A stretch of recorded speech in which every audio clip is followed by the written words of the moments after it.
आज हम पढ़ेंगे हमारी पाठ्य पुस्तक स्पर्श के गद्य भाग से पाठ 1 बड़े भाई साहब।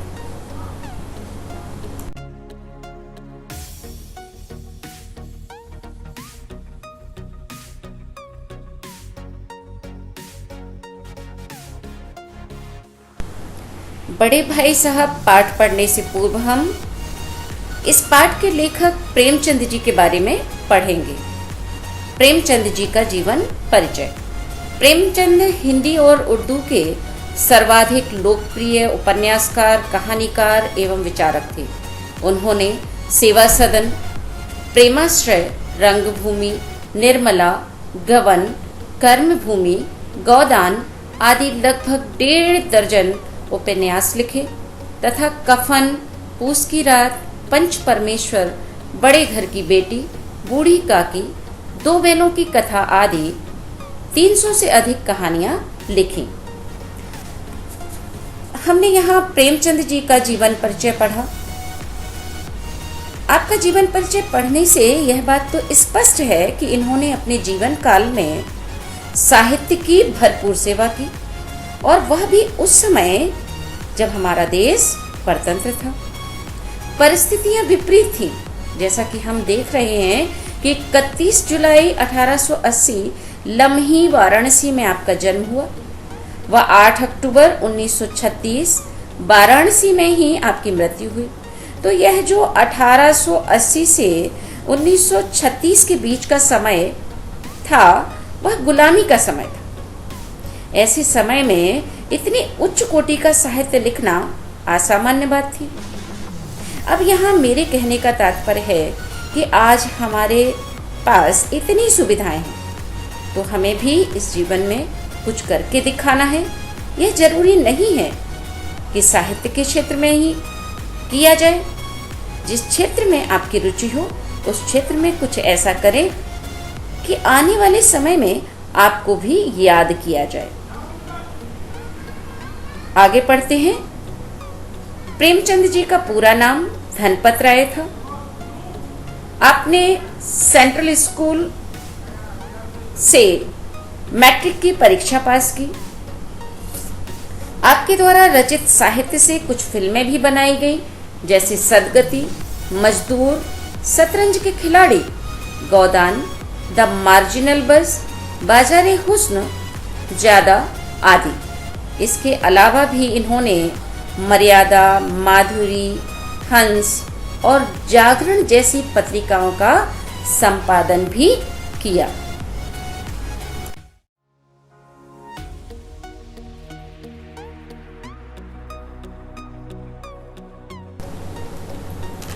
प्रेमचंद की कहानियां हमेशा शिक्षाप्रद रही हैं। तो यह कथन एकदम सत्य है कि प्रेमचंद जी द्वारा लिखित प्रत्येक कहानी शिक्षाप्रद है। यदि हम बड़े भाई साहब कहानी की ही बात करें, तो इसमें लेखक स्कूल पढ़ने वाले लड़कों की मानसिकता को सही ढंग से व्यक्त करने में सफल हुए।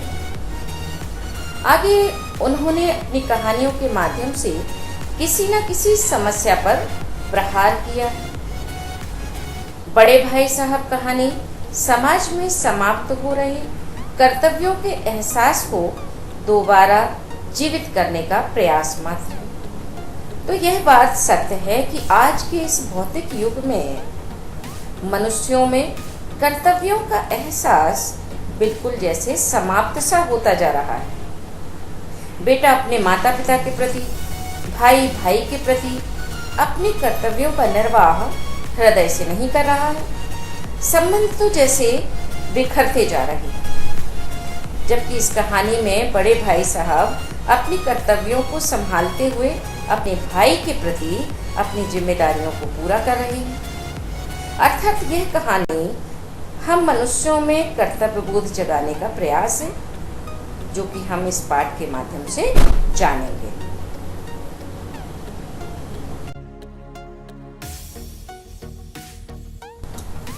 प्रस्तुत पाठ बड़े भाई साहब 2 भाइयों से संबंधित कथा है। बड़ा भाई छोटे भाई से 5 वर्ष बड़ा है। यानी बड़ा भाई 14 वर्ष का है और छोटा भाई 9 वर्ष का। वे दोनों एक ही स्कूल में पढ़ते हैं और वहीं हॉस्टल में रहते हैं। छोटा भाई पढ़ाई में तेज है, लेकिन पढ़ाई में रुचि नहीं लेता। उसकी रुचि तो खेलकूद, घूमने आदि में अधिक है। अरे भाई, 9 साल का बच्चा है, तो हम समझ ही सकते हैं कि इतने छोटे बच्चे को हम 24 घंटे तो पढ़ने नहीं बिठा सकते। फिर जिसका मन खेलने में ज़्यादा हो तब तो और भी मुश्किल काम है। आगे कहते हैं कि वह घर पर बहुत कम पढ़ाई करता है, लेकिन परीक्षा में अच्छे अंकों से पास हो जाता है। तो भाई, बहुत से बच्चे ऐसे होते हैं जो खेलने के समय खेलने में व पढ़ने के समय पढ़ने में पूरा मन लगाते हैं और सफल होते हैं, जबकि इसके विपरीत बड़ा भाई रात दिन पढ़ाई करने में लगा रहता, खेल कूद में भाग भी नहीं लेता, कभी घूमने भी नहीं जाता, लेकिन उसका परीक्षा फल अच्छा नहीं रहता, अर्थात वह फेल हो जाता। वह एक कक्षा पास करने में 2-2 वर्ष लगाता। तो हम आपको बता दें कि वह पढ़ाई तो बहुत करते थे, लेकिन पूरे मन से नहीं। पढ़ने बैठते तो बस घंटों बैठे रहते,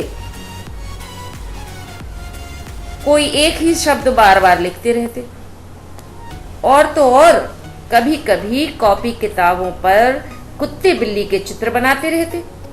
अरे भाई, इसीलिए तो उन्हें एक कक्षा पास करने में 2-2 वर्ष लग जाया करते थे।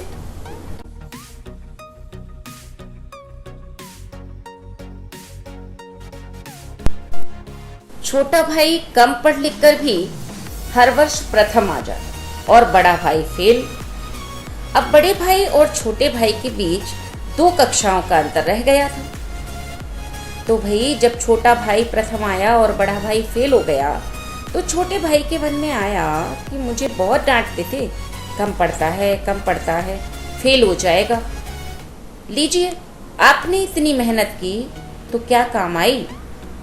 यही सोचकर उसके मन में आया कि वह यह बात अपने भाई से कह दे, पर उसने ऐसा नहीं कहा, क्योंकि वह अपने बड़े भाई की इज्जत करता था।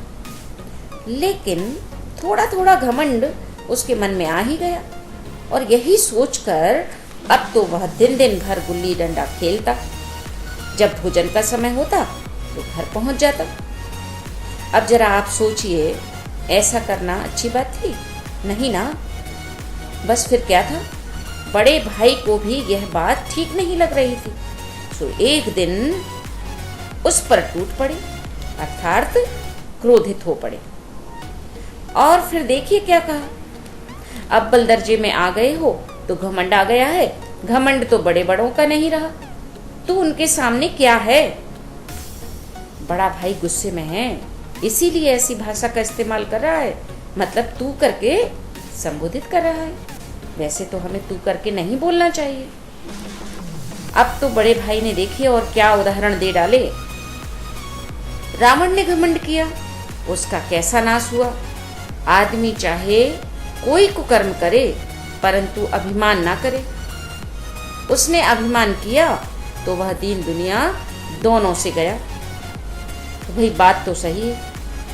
इस दुनिया में जो भी घमंड करता है तो एक ना एक दिन उसका नाश जरूर होता है। और हम सभी जानते हैं कि रावण को बहुत घमंड था अपनी शक्ति पर, अपने ज्ञान पर, और इसीलिए उसका भी अंत हो गया। आगे देखिए, अब इस वर्ष अव्वल आ गए हो तो क्या हुआ। अगर आगे मेहनत नहीं करोगे तो पास होना मुश्किल हो जाएगा। तो देखिए भाई, बड़े भाई साहब सही कह रहे हैं। एक साल यदि हम प्रथम आ जाएं तो हमें घमंड नहीं करना चाहिए, बल्कि आगे की कक्षा की पढ़ाई और लगन और मेहनत से करनी चाहिए।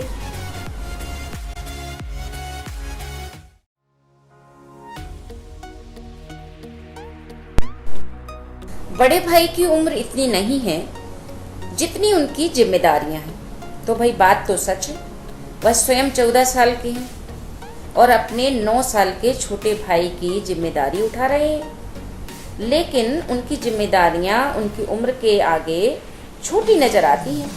वह स्वयं के बचपन को छोटे भाई के लिए तिलांजलि देते हुए भी नहीं हिचकिचाते हैं। कहने का तात्पर्य है कि वह स्वयं तो छोटे हैं, किंतु भाई से बड़े होने के कारण अपनी खुशियों का परित्याग कर देते हैं। यहाँ तिलांजलि देना एक मुहावरा है जिसका अर्थ है परित्याग कर देना। तो अपनी भाई की खुशी के लिए वह अपनी खुशियों का परित्याग कर देते थे। उन्हें इस बात का एहसास है कि उनके गलत कदम छोटे भाई के भविष्य को बिगाड़ सकते हैं। मतलब बड़े भाई को सदैव इस बात का ख्याल रहता था कि यदि मैंने कुछ भी गलत किया, यानी कि ज्यादा खेला कूदा, तो फिर छोटा भाई तो छोटा भाई है, उस पर इसका प्रभाव गलत पड़ेगा और इसीलिए वह सदैव उसे पढ़ने के लिए कहते रहते। किंतु वह अपने भविष्य के साथ खिलवाड़ करते। मतलब यह है कि वह पढ़ने तो बैठते किंतु मन लगाकर नहीं पढ़ते, बस पढ़ने का ढोंग करते। छोटे भाई को यह दिखाते कि देखो मैं सदैव पढ़ता रहता हूँ और तुम हो कि बस खेलना खेलना और खेलना। लेकिन वे फेल हो जाते और छोटा भाई पास हो जाता।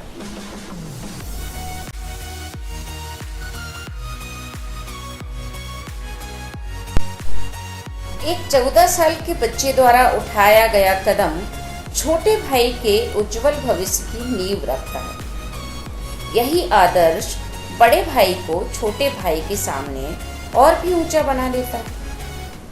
तो यहाँ कहने का तात्पर्य है कि उन्हें हर पल अपने छोटे भाई की चिंता रहती थी। वे सदैव स्वयं से ज्यादा अपने छोटे भाई के भविष्य के प्रति चिंतित रहते और इसी कारण छोटा भाई सदैव उनके समक्ष नतमस्तक हो जाता। वह सोचता कि देखिए बड़ा भाई हो तो ऐसा कि सदैव उन्हें मेरा ख्याल रहता है, मैं क्या कर रहा हूँ, कितना पढ़ रहा हूँ, इस बात का लेखा जोखा वो अच्छी तरह से रखते और मुझे हमेशा पढ़ने के लिए आगाह करते रहते।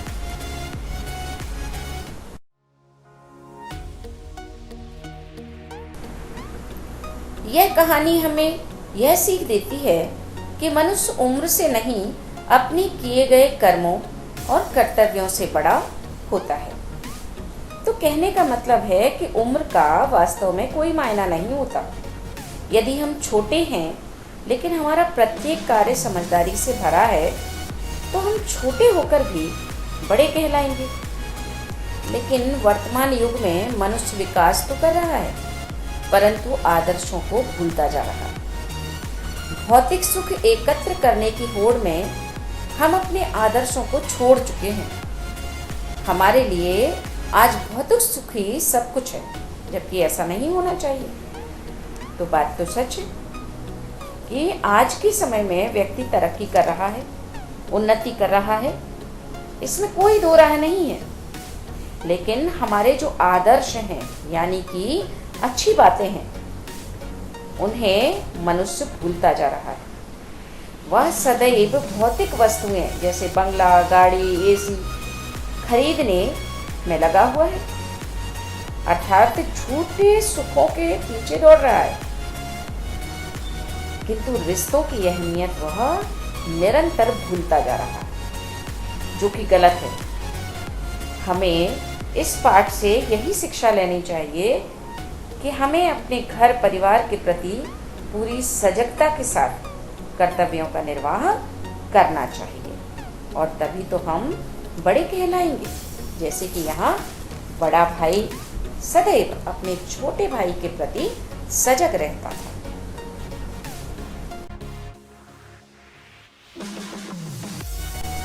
धन्यवाद।